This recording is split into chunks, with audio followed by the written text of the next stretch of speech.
Well, unfortunately, last year was not a good one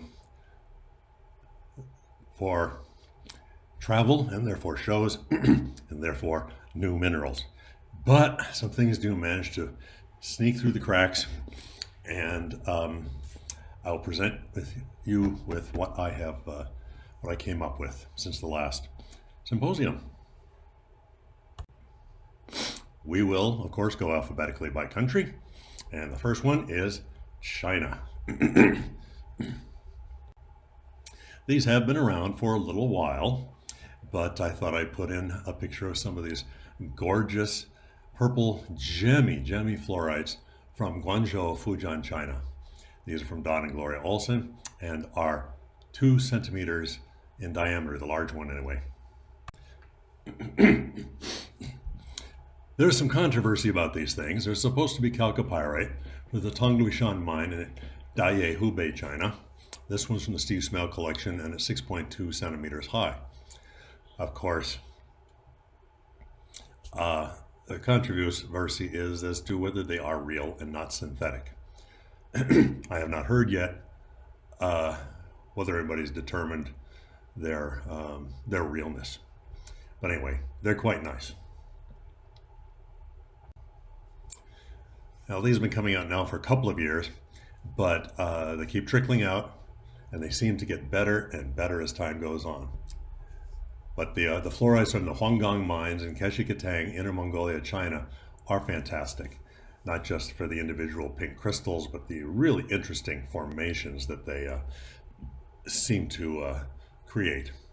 This one is from Don and Gloria Olson, and it's, 8.7 centimeters in width. Now again, some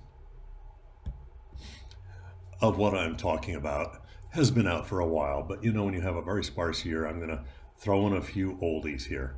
I think last year we saw these incredible zuniites that came out of Iran. This is from the Kalat-i-Balat Salt Dome, Bandar Abbas, Hormozgan, Iran.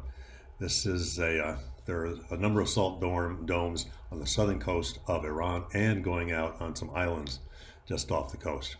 Anyway, most of them I've seen them in singles, but this is a nice little cluster, 2.6 centimeters high from the John and Claudia Watson collection. Their little extra added interest are the tiny hematite crystals that are sprinkled all over their surface. Mexico is producing large quantities of goodies as usual. There has been more mining at the classic locality, the Amelia mine in Santa Rosalia in Baja California Norte. And this is a boleite of recent vintage, 1.7 centimeters high, from Valenzuela's Minerals, one of the major groups bringing fine Mexican minerals into the market. This is a wonderful matrix group of mostly cubes, as opposed to the last one, the cubo-octahedral specimen. Anyway, big piece, 17 centimeters high, also from Valenzuela's Minerals with green atacamite. Something completely unexpected. I was photographing at the, and of course, everybody's favorite, the Milpias mine. This is a livenite. These are probably the finest livenites in the world. Been coming out for a couple of years now, and more seem to be finding their way to the market and into collectors' grubby mitts. Anyway, this is from the Graber collection again, 3.4 centimeters high. And a quartz, a sceptered quartz from the Milpias mine.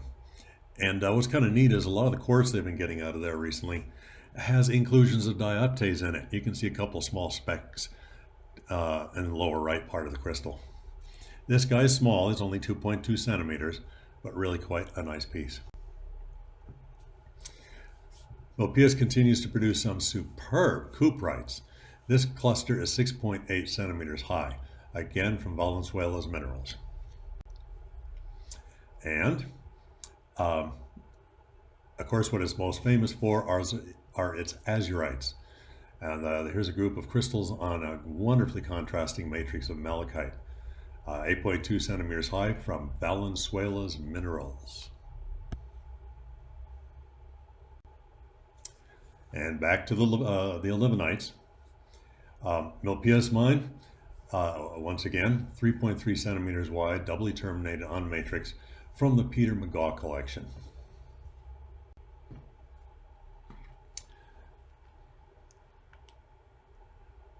And a species that's new to me, and maybe the locality, is conocalcite. Typical, just druses of green hemispheres on the breccia. And this group is from Valenzuela's Minerals also, 10.3 centimeters wide. Another new one, again, maybe not the most aesthetic, but interesting, natrojarosite. And the field of view here is 3.1 centimeters, Valenzuela's Minerals also. And the little green hemispheres are, of course, the conocalcite. I ran into a fellow recently by the name of Chris Osterman, and he got some pretty nice golds from La Cienega in Caborca, Sonora, Mexico. This group is 2.8 centimeters high. Another one from the same find, and this one's 4 centimeters in height. And last but not least, this one 3.5 centimeters high. And it's just shot full of casts from quartz crystals, which of course have completely dissolved away. Another one of the new finds. Graber's had quite a few of these. They're stellarites, and they're supposedly from very near the classic amethyst locality of Las Vegas in Veracruz, Mexico. This one is 2.8 centimeters high from the Peter McGaw collection. Another one, this is from the Alex Schaus collection, and it's 3.5 centimeters wide. It seems every time I photograph one of these, they have a slightly different locality on them. Maybe some are just more specific than the others. Anyway, this one is listed as La Mancuerna in Veracruz, Mexico. But you can be assured it's in the area of the amethyst localities of Las Vegas. Again, Alex Schaus collection. And here's a little bit larger one. It's 9.6 centimeters high from Kareth Graber's collection. Now we move on to Morocco. And there's basically one thing really exciting from Morocco last year. That is these wonderful, wonderful spinel law twinned golds. And the locality is given as Awint Ikoman, Gelmin Oud, non-region in Morocco. Alex Schaus collection, 3 centimeters high. No matrix associated. There's a little bit of goethite, I think it is, at the bottom of this one. Otherwise, they're all pretty much loose pieces. This is another one, same locality, 2.5 centimeters high in the Alex Schaus collection. Pakistan hasn't produced an awful lot that's new. I mean, they're still continuing to crank out tons and tons of fine aquamarine. And this certainly is not new, but I figured I had to put it in because it's one of the nicer ones that I've shot in a while. This is brucite from Kila Saif, Ula Kharan district, Balochistan. Steve Smale collection, 6.6 centimeters wide. From the Republic of the Congo. Don't get this mixed up with the Democratic Republic of the Congo. The Republic of the Congo is just north of the DR Congo and a good bit smaller. But they have some wonderful mineral deposits there that have been exploited or being collected and revealed to the world quite a bit recently by Spirifer out of Poland. Anyway, very fine dioptase coming out of there. This is a great piece to have such contrast and not just a solid mass of crystals. Locality is called the Sanda Mine, Sanda Pool Department, Republic of the Congo, 5.7 centimeters wide. This one, by the way, is from Rocco Minerals. There's another one from Rocco Minerals, more typical tightly massed crystals of good size, and it's 8 centimeters high. Another very fine group, also from Rocco Minerals, 6.2 centimeters high. There's been quite a buzz about this material, Vizeliite. This one is with hemimorphite from the Palabanda Boenza Department, Republic of Congo. 6.7 centimeters wide, spirifer. They had a whole case full of this stuff at the April iteration of the Tucson show, where I am right now as I've been recording this and photographing these goodies. This is another one. Sometimes they come with rather interesting associations. This is Vizeliite, the dark green, with zincolabethanite and hemimorphite, which is the light blue. 7.2 centimeters wide, spirifer. And another one with Vizeliite and the hemimorphite, 7.1 centimeters high, spirifer. Now we turn our sights on Turkey. Again, the material from here is not exactly brand new, but it's still trickling out on the market and are truly fine specimens. That is the V-twin diaspores. Location is given as various locations are given in the various places I've looked. Pinachik, Selenk, Mugla province, Turkey, 2.1 centimeters high from Alex Schaus. This is another one listed as Kudahia, Mugla province, Turkey, 2.1 centimeters high from Tom Zhang's collection. Very, very fine crystals.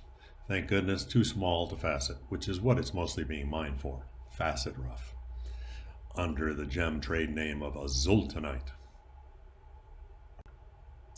Anyway, coming to the United States of America. Arizona.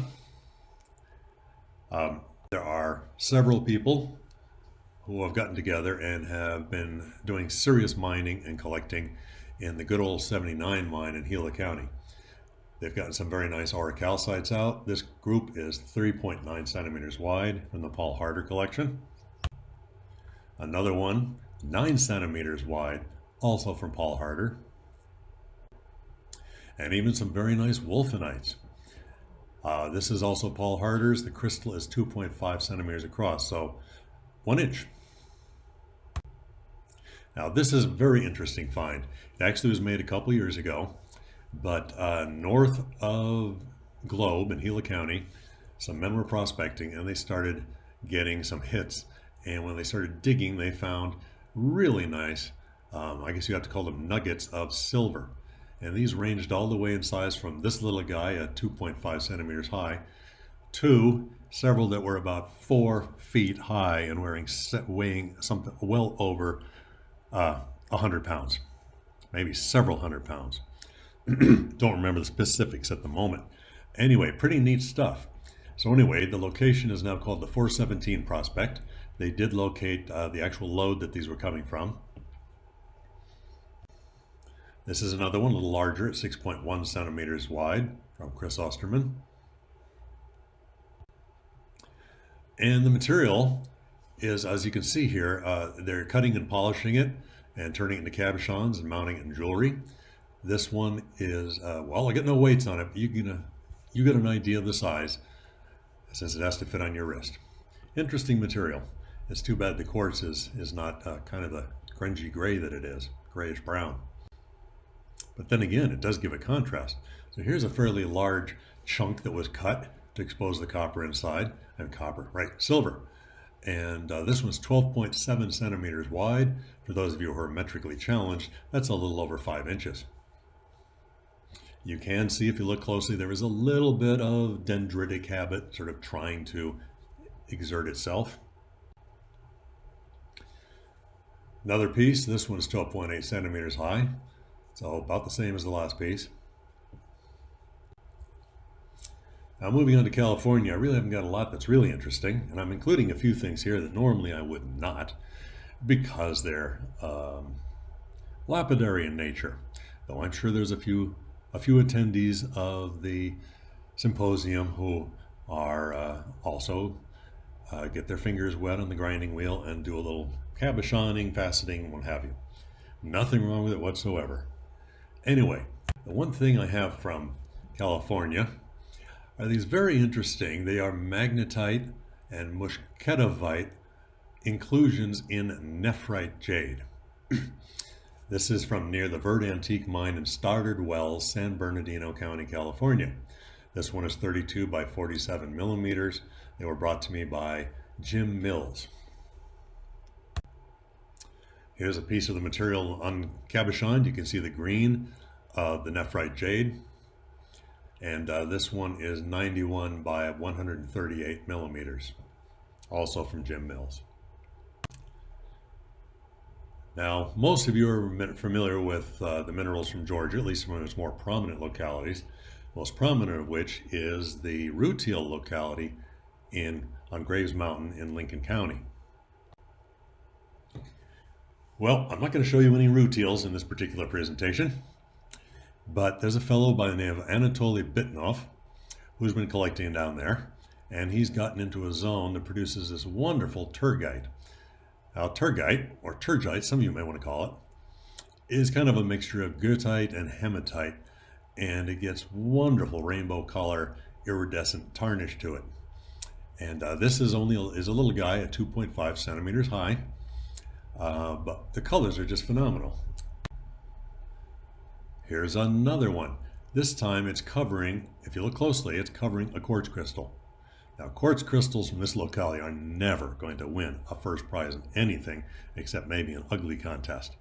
But when they're coated by turgite, they're wonderful. This one's 3.5 centimeters high. Now, here's a wonderful piece. This one takes the cake for being quite a beautiful piece. And rainbow colors galore. And as I like to do sometimes, I'll zoom in and shoot just a little section of it, maybe for art to hang on my, or who knows, your wall. This is just a gorgeous, gorgeous thing. Texture, color, quite impressive. Okay, now once again, we're going to go to some lapidary material here. Please excuse me, but I think it's gorgeous and it's extremely difficult to photograph. My friend Tom Dodge has been going up there and collecting obsidian for years and years, and he's a retired geologist and a fantastic flint napper, or in this case, obsidian napper, and he makes wonderful flake stone tools. And he got into one area up at Crystal Butte in Lake County that produces this bizarre material that's being called fire obsidian. It's not the same as rainbow obsidian that you see from Mexico. It's just a very, very thin layer, sometimes parallel layers, but they don't show up like the rainbow obsidian does. Difficult to cut and polish, and really difficult to photograph. This photograph here, I think I put together from about 30 or 40 different shots in compositing them. This one is 32 by 51 millimeters. Tom Dodge collection, and he did all the cutting and polishing too. And here's the prize. 42 by 69 millimeters. The variety of patterns, colors is endless. No two look remotely alike. This one is 48 by 67 millimeters. Last but not least, we are going to Zombia, locality, a country you don't really often hear anything from as far as minerals go. Anyway, I really have to find out more about this locality, but the Collector's Edge had these at the show here in Tucson. I photographed these just a few days ago, and they're topazes, and for all the world they look just like the specimens from Ouro Preto in Brazil, except the color is not as intense. But gorgeous lustrous crystals and pretty gemmy. This particular one, they'll run around 4 centimeters, 5 centimeters, maybe a little longer, but not too much. Sometimes a little parallel growth. The locality is listed as the Sulawesi Department in Western Province, 3.6 centimeters high. There's another one, a 3.6 centimeters high. And another one, 5.2, so that's 2 inches. This one's 4.8 centimeters in height. And the last one here shows something rather interesting about these topazes. They often have cavernous terminations. If you look at the ends of many of them, there is a hollow in them, and you can see that at the top of this crystal. And they don't really look etched. They look very well formed with faces inside the hollowed out area of the termination. This one is 4.2 centimeters high. I'm sorry I didn't have more for you, but that's the way it goes when we have a pandemic, and my travels go from 12 trips a year to 4. Maybe next year we'll have a lot more to share. So thank you very much, and enjoy the symposium. Bye-bye.